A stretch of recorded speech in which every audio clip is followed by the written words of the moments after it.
What's up, everyone? Back for another beer review, and today I'll be reviewing yet another beer from Hop Butcher for the World, and they're out of Chicago, Illinois, and this is their Blizzard of 67. So they're calling this one a Triple IPA that is brewed with honey, comes in at 10% alcohol by volume.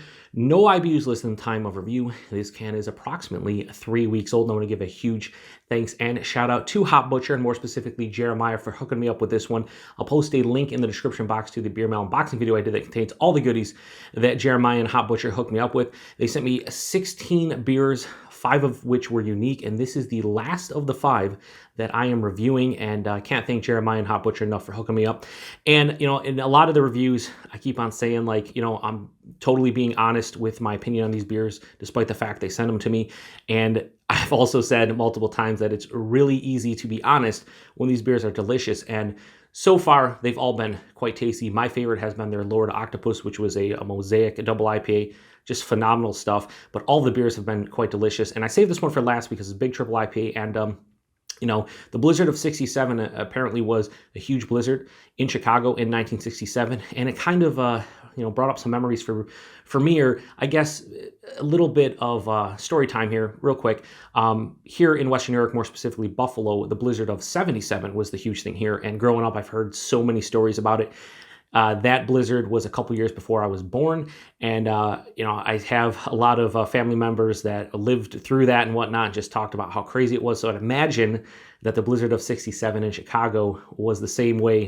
Just crazy stories about people just leaving their cars and not being able to, you know, go a quarter mile, or taking them, you know, 2 hours to walk it. You know, it's just crazy stuff. So yeah, really like the label, of course. Dan Jetza, he's, you know, just awesome. But I just like it. It just kind of, you know, it just reminds me kind of childhood, you know, having snow days and stuff. But anyway, so this is Triple IPA, like I said, with honey. The hops they're using are Citra, Mosaic, Dorado, and Ekuanot.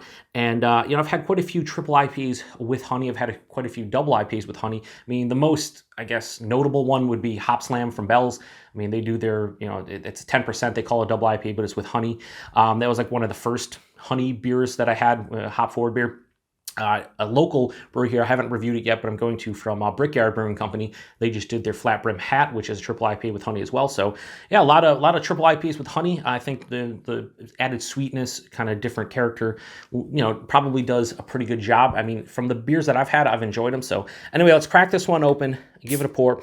Also, I only mentioned it, I think, in one other review, but if you haven't checked out the Nerd Sense guys, Sean and Mike, or Kyle over at No Hype Beer Reviews, or Matt over at Massive Beer Reviews, although I don't know if he's posted his reviews yet. Hop Butcher sent all the same beers to all of us this time around. I mean, Matt's been getting their beer for about a year, but go check out their reviews and compare them to mine, compare them to Kyle's, Nerd Sense, you know, Matt, and see what you guys think. But I have not watched any of the reviews outside of their Jewels before I reviewed any of these, so I'd need to watch all of them after this review, and I'm going to. Anyway, give it a pour here, yeah. So it looks like a New England style triple IPA, and it sure as hell has honey in it based on what they're saying, and pretty pumped up. All right, so one thing about triple IPAs too is that, you know, about a year ago, I wasn't a huge fan, and then I just started falling in love with them. Yeah, they're bigger ABVs and whatnot, but I just like the characters of them. Anyway, this is like the longest review before I've even poured a beer, even like went for the aroma. I'm sorry, but, you know, last beer from them, kind of want to do justice. Anyway, so yeah, hazy orange honey color, super murky and turbid. Had about a finger of this off-white head to it, very creamy looking, but now it's dissipated to a thin film, so get a little bit of a swirl here and go in. Smells awesome. Jesus. Honey drizzled fleshy fruits. Honey drizzled honeydew melon, I would say. Honey drizzled papaya. Things of that nature. Have something on the brim of my hat. Yeah, definitely sweet. Big sweet, like bready, honey malt kind of character. There's that honey there. It definitely has a big sweetness, but then you're getting ripened and over-ripened fruit. A little bit of a nondescript dankness, too. Yeah, that's becoming a little bit bigger as I swirl and keep on diving in. Yeah, a little bit of like an earthy, almost vegetal thing. Ekuanot's weird for me. It's the last hop, you know, listed, but I used to get like green pepper and like vegetal, earthy thing. I'm getting a little bit here. I'm not saying it's coming from the Ekuanot, just a little bit on top here. And I would imagine if I had to guess what hop is producing that, I would say Ekuanot. A little bit of like a mixed berry kind of note.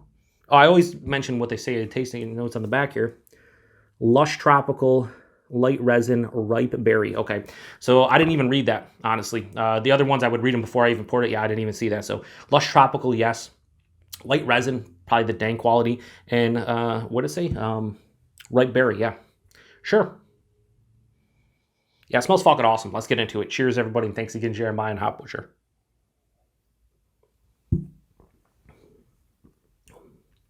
Oh, fucking right. I'm getting like raspberry right from the get-go. Yeah, hang on. Blueberry now too. That Mosaic, what's the Mosaic? Is it second? Second. Yeah, so the taste is way more for me. They say ripe berry, sure. Raspberry and blueberry right from the get-go. Like definitely red berries with a little bit of blueberry. Nice. That's right at the tip of the tongue. And then right after that, I get like a bready, like honey kind of quality to it from the honey, from the malt. Passes through a little bit of that ripened, over-ripened, like honeydew melon. I'm going to say a little bit more of like a mango than anything. I didn't get that in nose. Mid-palate, herbaceous. It's dank, a little bit of that vegetal quality, kind of different, but it stops the sweetness. Then it carries on to the back of the palate.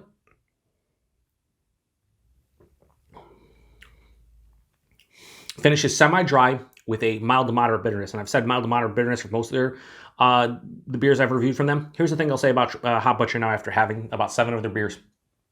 I like that they bring some bitterness to the table. It's not an overwhelming bitterness.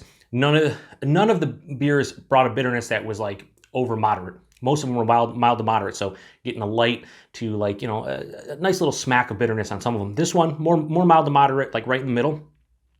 But the cool thing I like about it is that, I'm starting to get a little bit of like pine resin on the back now too. Interesting.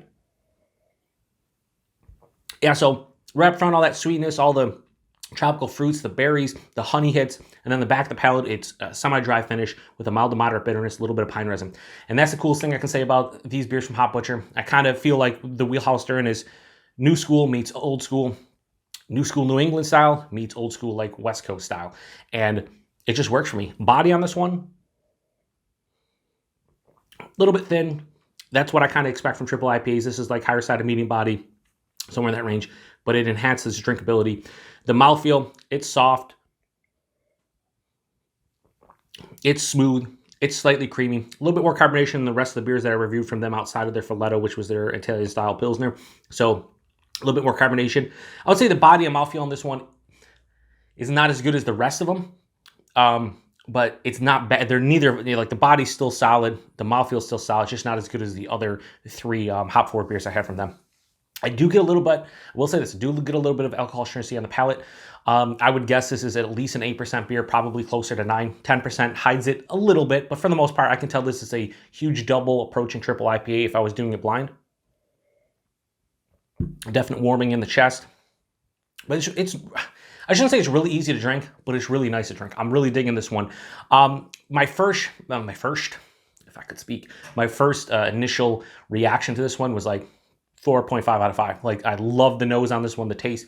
As I'm drinking, gonna knock it down a little bit because I can taste the alcohol to a decent degree. And again, I don't think that's necessarily a negative thing for this beer for most people because you're drinking triple IPA, it's 10%. You kind of should know drinking some alcohol, but I've had so many IPAs and triple IPAs, big IPAs that hide the alcohol better than this one that I got to knock it down a little bit. Plus the body and mouthfeel is not as good as the rest of their beers. So, comparing it to the rest of their beers and just sitting here thinking, how do I enjoy this on its own? It's still a really fucking tasty beer. I like it. I like the honey influence that they have in this one.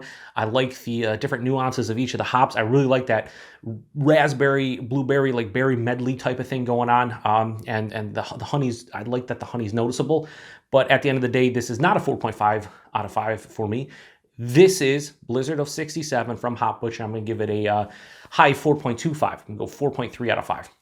It doesn't get in the 4 or 5 range for the aforementioned reasons, but a 4.3 out of 5 is a fucking great score for this beer, and I'm really enjoying it. I'm always nervous trying triple IPAs outside of my comfort zone. Most of the triple IPAs I've had have been from like Other Half and Trillium and places like that where I think they do them extremely well, and this is damn close to those on some of the levels of some of the Other Half triple IPAs I've had.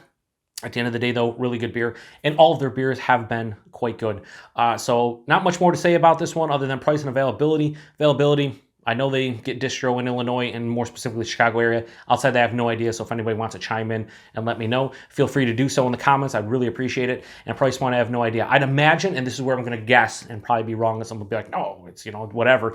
And that's why I appreciate people, and I want people to comment and let me know the price and availability and everything, because I don't know.